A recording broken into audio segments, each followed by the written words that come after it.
Most people don't stay stuck because they don't know what to do. They stay stuck because the smallest money choices feel safe. A $7 latte is simple. You can say yes or no. But a housing decision, a career move, or a hard conversation about debt can feel like stepping onto ice you can't test first. So the mind grabs what it can control, even if it changes nothing.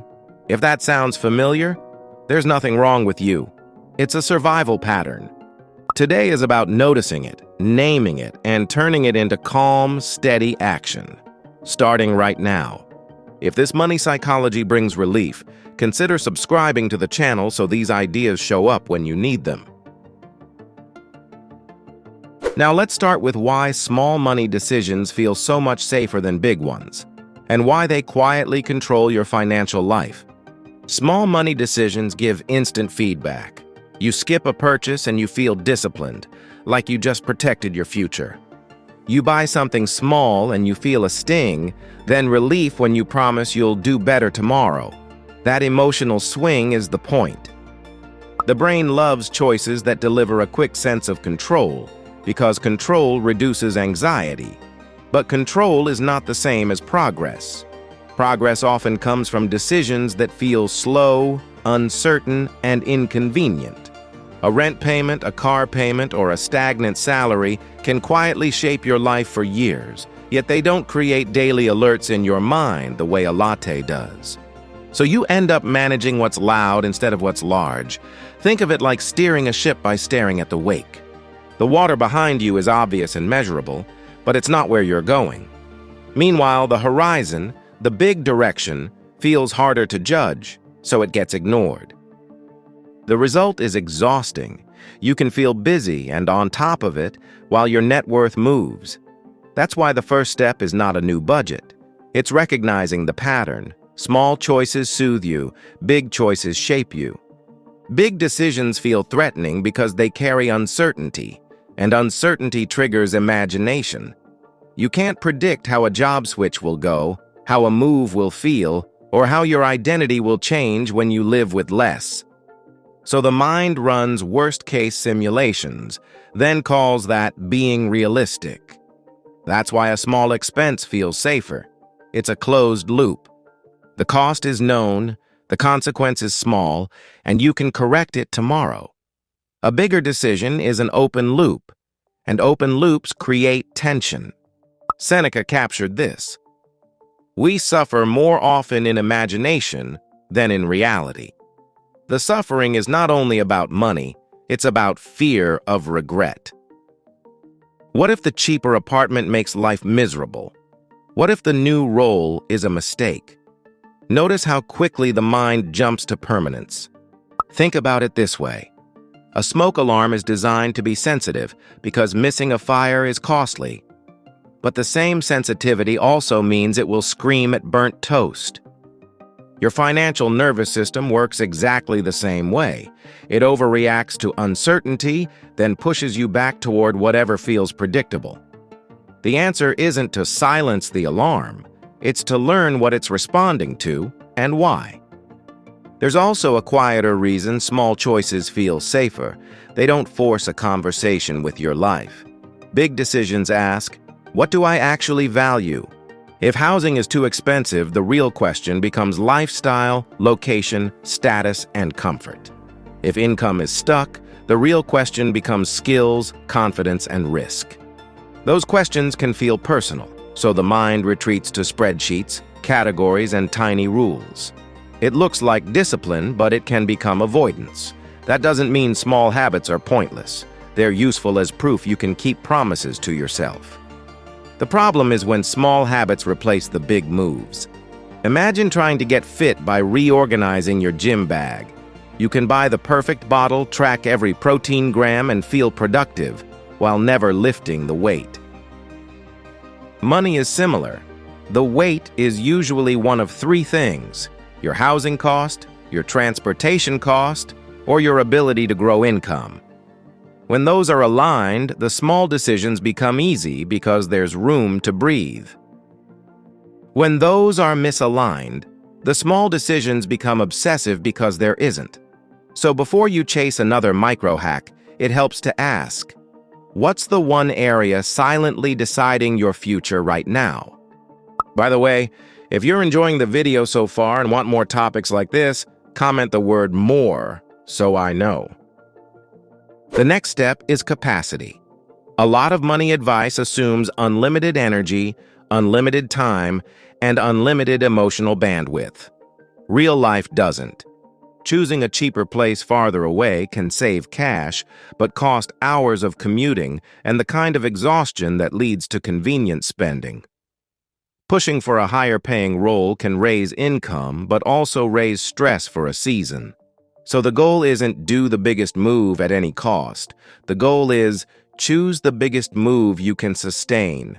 That's why big decisions feel scary.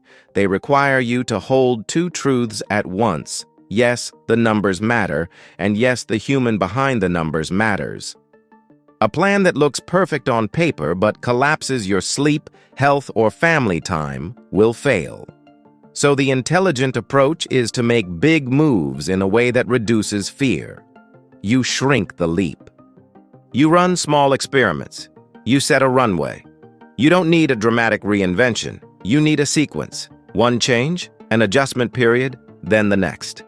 When people say, "I know what to do, but I can't do it," it's often not a knowledge problem. It's a capacity problem, and capacity can be rebuilt. So how do you tell the difference between healthy frugality and fear dressed up as discipline? Here's a clean test. Does the habit create room, or does it create tension? If skipping small pleasures makes you feel deprived and reactive, it usually backfires. If it makes you feel steady and intentional, it usually supports you. The deeper move is to redirect the same discipline toward one high-impact lever. For many adults, that lever is income growth.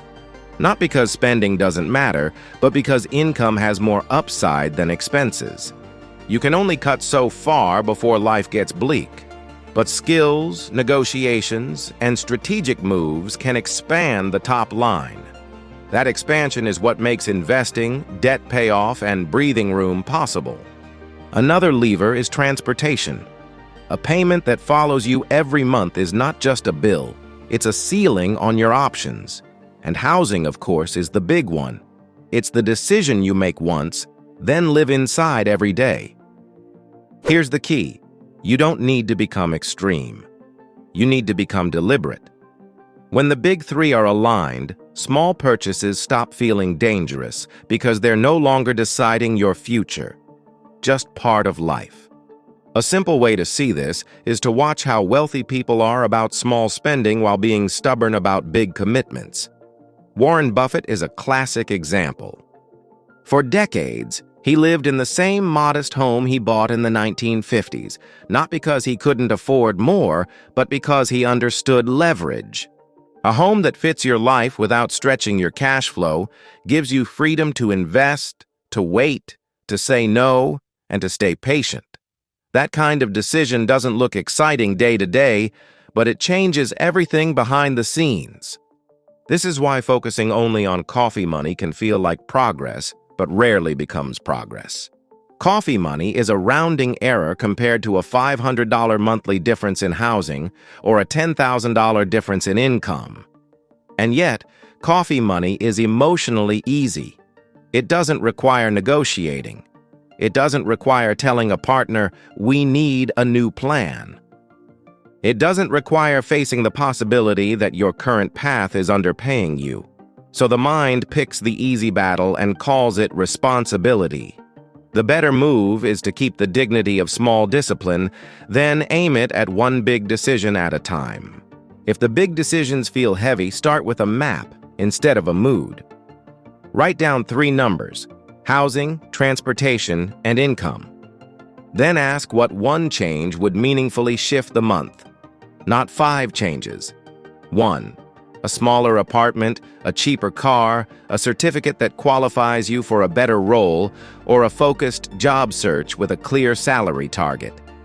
This isn't about perfection, it's about leverage. Think of your finances like a 1,000-piece puzzle. Most people try to win by sorting every tiny piece.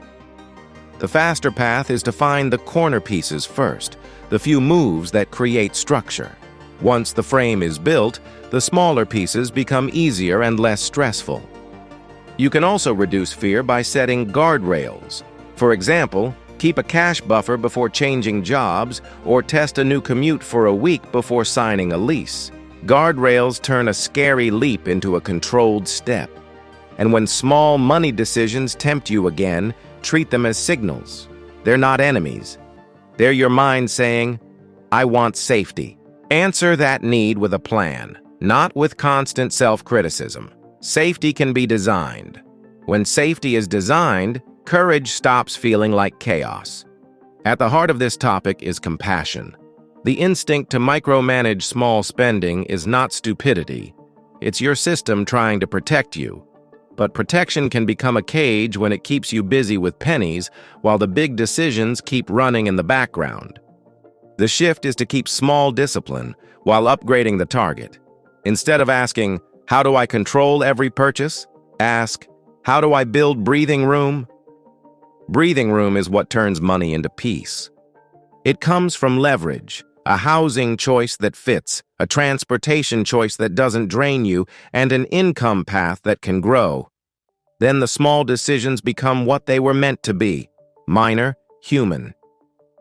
You can buy a coffee because coffee isn't deciding your retirement.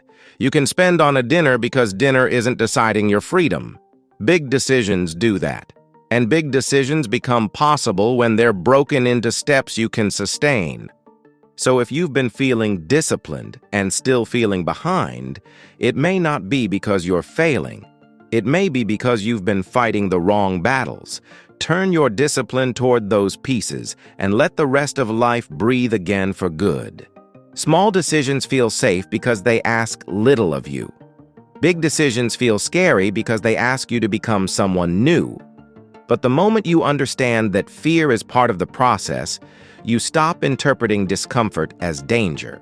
Start with one leveraged change, protect it with simple guardrails, and let time do its quiet work.